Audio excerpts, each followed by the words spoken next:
La situación del Vaticano, habiéndose reunido el Papa Francisco con Nicolás Maduro, es bastante preocupante. Ya hemos visto cómo en este año el Papa Francisco se ha reunido con Rafael Correa, se ha reunido con Evo Morales, con Raúl Castro,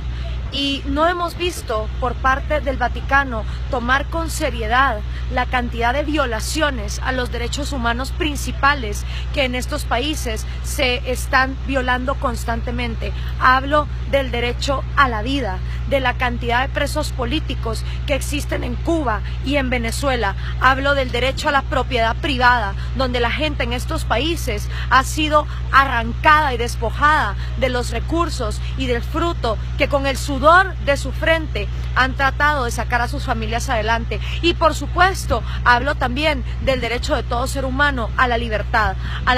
de expresión, que constantemente y específicamente Rafael Correa ha atentado, cerrando medios de comunicación, metiéndole militares, intimidando periodistas hasta que estos han tenido que abandonar el país. Es realmente vergonzoso cómo el Papa Francisco recibe a estos dictadores del socialismo del siglo XXI, que cada vez están anulando las libertades y los derechos de sus pueblos. Y el peor de los casos, el venezolano, donde se reúne con Nicolás Maduro sin que nadie lo supiera de antemano, en una coyuntura donde Nicolás Maduro se ha opuesto a que se haga un referéndum exigido por el pueblo de Venezuela para sacarlo del poder. Y en lugar el Papa de estar orando por estas naciones, lo que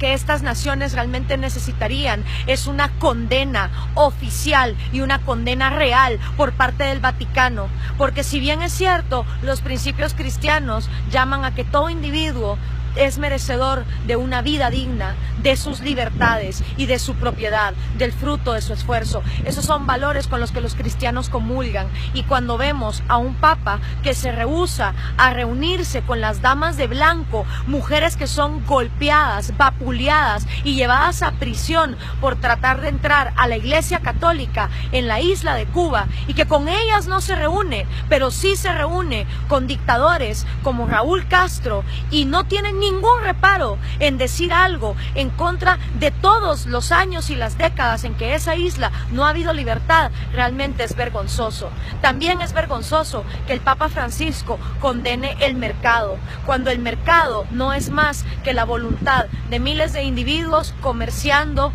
libre y voluntariamente productos que ellos decidan, y que él vea en el mercado la manera de multiplicar la pobreza, cuando en realidad, si ese fuera el caso, Venezuela hoy sería una de las naciones más ricas del mundo. Si ese fuera el caso, entonces Cuba, donde a las personas se les quita hasta el 90% de su salario, también estarían en una situación de bonanza. Pero donde no hay mercado, donde a la gente no se le deja comerciar en libertad sus talentos y el producto de su esfuerzo, entonces viene la miseria. Y que el Papa Francisco sea incapaz de ver cómo funciona la economía y condene estas cosas, realmente es preocupante. Que se reúna con estos dictadores y no con la gente que es vapuleada. Yo esperaría que el Papa Francisco, así como se ha reunido con ellos, se reúna con Lilian Tintori, con María Corina Machado, con los presos políticos en Cuba, con las damas de blanco, con los presos políticos de Venezuela, y que por lo menos